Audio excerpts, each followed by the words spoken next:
We divide 609 by 5 in long division method.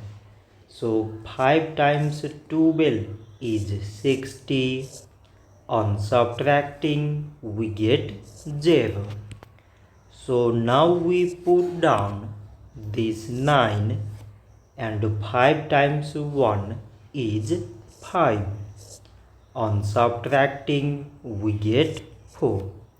So now we have no any other number to put it down. So we take here decimal so that we put 0. So it is 40 and 5 times 8 is 40. On subtracting we get 0. So 609 divided by 5 is 121.8.